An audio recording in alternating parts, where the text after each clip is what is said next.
This is what I looked like when I first started going to the gym. Skinny, weak, and wholly unremarkable. Pretty much your typical high school freshman. Now let's fast forward 4 years. Hey, I got a lot taller, but most importantly, a lot bigger. At this point, most people would say my gains should be slowing down a lot. Newbie gains are completely taken care of, and I'm into that intermediate advanced stage.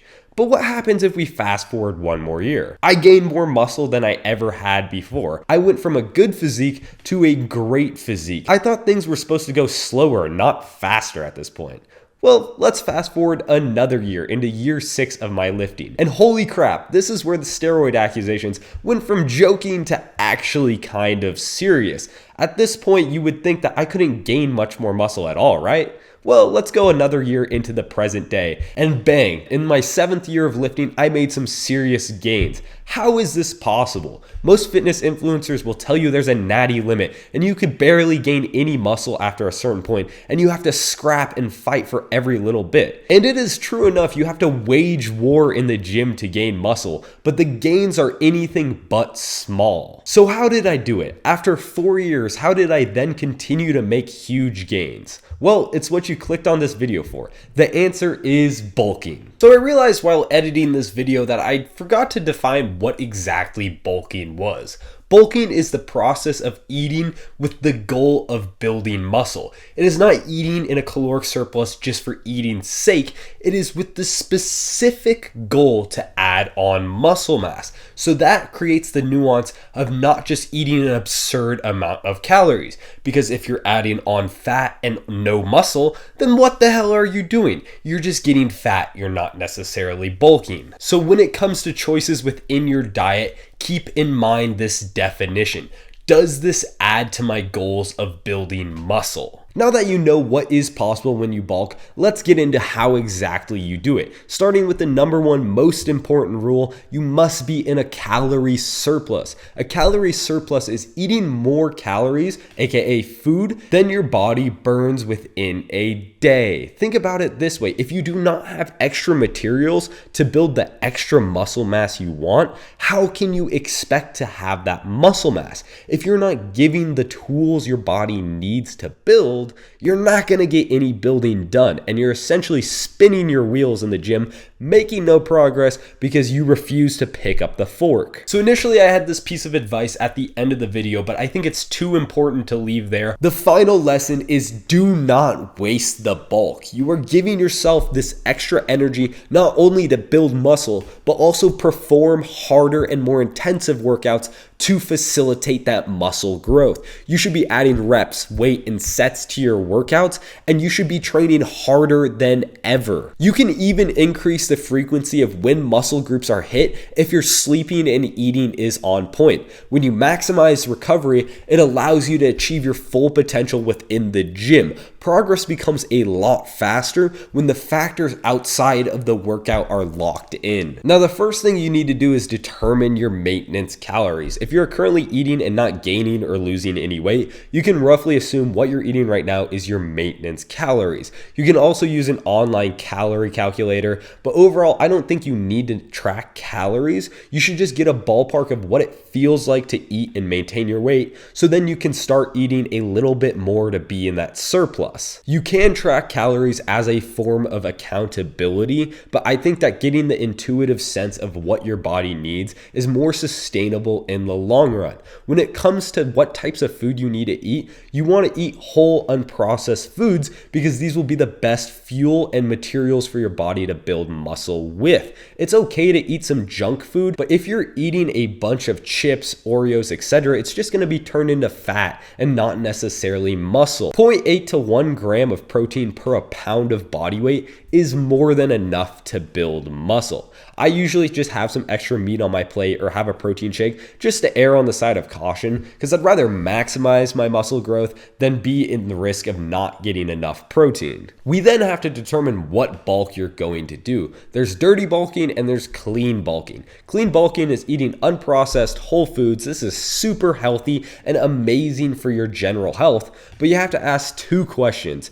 Is it sustainable, and am I getting in enough calories? If you're not getting in enough calories and you're not in a surplus, then what is the point of this diet if your goal is to gain muscle? And then is it sustainable? If you find yourself craving those cookies and that ice cream all the time and you're having to use a ton of willpower to resist it, you can safely say this is not sustainable. I find that I only use a super clean, healthy diet when I'm attempting to lose weight, and it is taxing on the willpower. On the other hand, the dirty bulk is all about indulgence.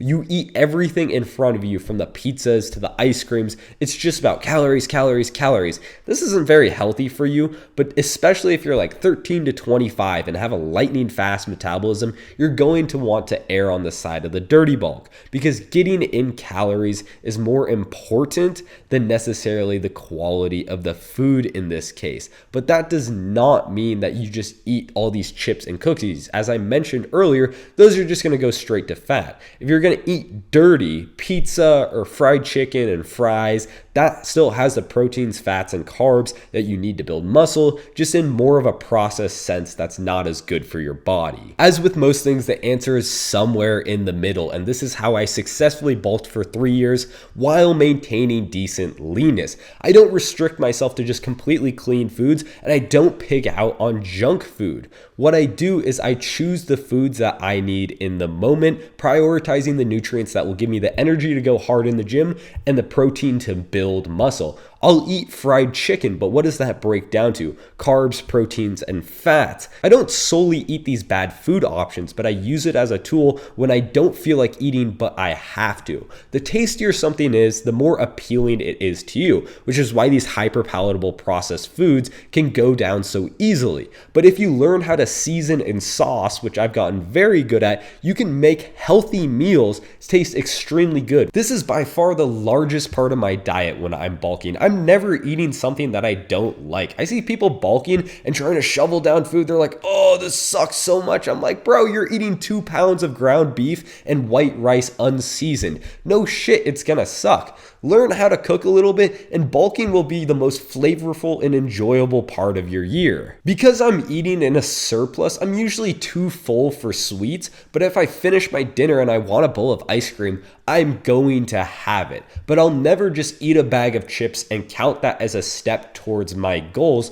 even though it is calories. Think about back to when your parents made you eat your vegetables first before you could leave the table. Same thing here. Get the calories that put you towards your goals, and then you can treat yourself with some ice cream or some cookies. Now let's get on to some practical tips and tricks you can implement to make your bulk successful. The first thing is, anybody who's not overweight should be in a caloric surplus for the majority of the first 3 years that they lift. This is just to maximize your muscle growth and newbie gains. There's no reason to cut yourself off at the knees and cut too early. What are you cutting down to? You haven't put on any muscle yet. The biggest factor that I've found to facilitate eating more food has been doing my damnedest to never miss a meal. If I set myself that I'm going to eat 4 meals or 5 meals or 3 meals a day, I will hit that no matter what. Even if it's just a peanut butter jelly sandwich and a protein shake, I will hit that meal.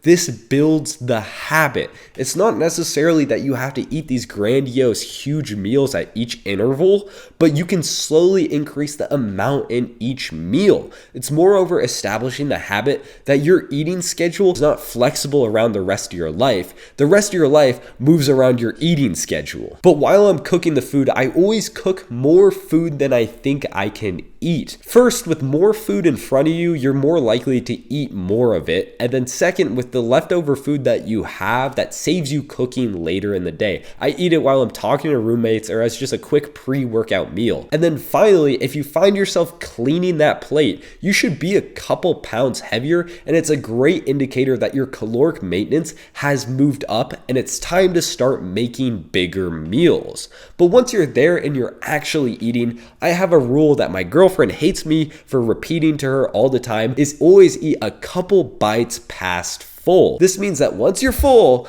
you keep on eating just for a couple bites. It's the progressive overload of your diet. Think about when you're in the gym and you're trying to do a couple more reps or a couple more pounds than last week. Same thing here. You're full. That's the indicator that you are at the level your body needs to maintain its current weight. So you want to go higher in weight, so eat a couple more bites. And that will allow you to get muscle growth without having to essentially track every calorie. Meal prep is something that many people find useful for getting those meals in. Cooking takes time. I don't care what any of those quick and easy recipes will say. They always take like an hour and a half to make. And eating processed and packaged food is just not really a great alternative. So what you can do is at the beginning of the week, prep your lunch, for example, for each of those days, and that cuts out some cooking that you need to do. Something that I learned from my parents and I like to do is make a big batch of protein at the beginning of the week. Whether you barbecue up some chicken or steak, and then you have that throughout the week.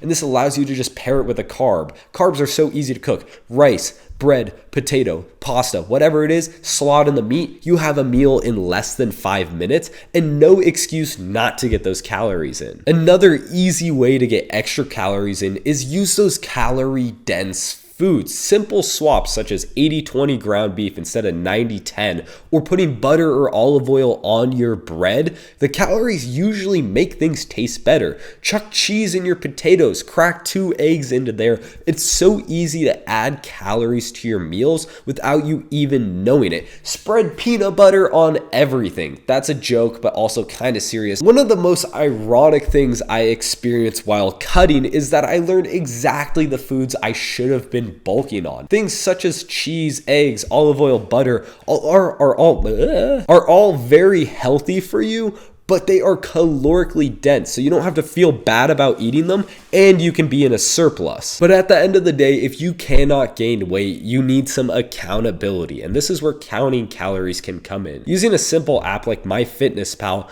this holds you accountable to where you are eating in a surplus. This is not essential, but if intuitive eating isn't working, you gotta pick up the fork somehow. I do this occasionally just to make sure that I am on track and eating as much, or if I hit a plateau in my weight. And speaking of weight, track your weight. I weigh myself every morning, log it in an Excel sheet, because I want to make a cool graph at the end of the year. And I think it'd be really cool to watch the weight go up and down, up and down, up and down over the year. Side tangent. But this cuts out all excuses. There's no complaining about not making gains if the scale has not budged. You gotta eat more. And it's also very rewarding to see your progress, to where weight gain can be very slow. But if you look from 2 months ago and you're up 4 pounds, that is a large difference. So those are the methods that I use to gain weight, but how fast do you go? So it's about balancing maximizing muscle growth with mitigating fat gain. I would say 1 pound a month is the slowest I would go for a bulk. That is a pretty lean bulk.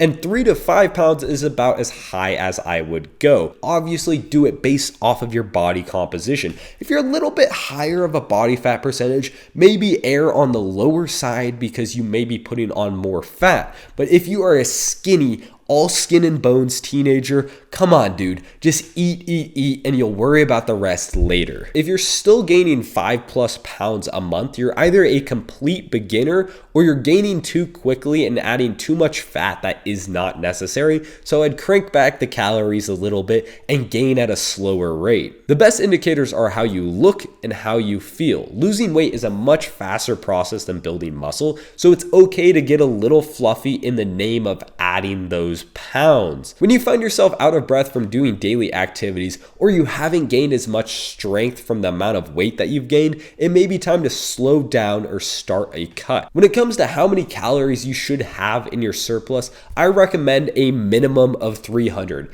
It is great if you can eat more than 300 calories, go for it, but make sure it is those whole nutritious foods and not through junk foods and candy. You're just adding fat in that situation, and and not benefiting yourself. Anything less than 300 becomes either A, hard to track, or B, negligible with your daily activity levels varying. So I just say start with 300, see where you go from there. So bulking overall is a pretty simple process. Eat more calories than you burn, make sure those calories are nutritious, find your tips and tricks that help you get in those calories, gain at a rate that is comfortable and that doesn't add too much body fat, and work hard as hell. I hope you guys enjoyed this video and this can help you build the muscle that you want. Let me know any questions you have down in the comments, like and subscribe, and share this video with a friend that may need to start bulking. Get in the gym, get in the kitchen, and let's get these gains.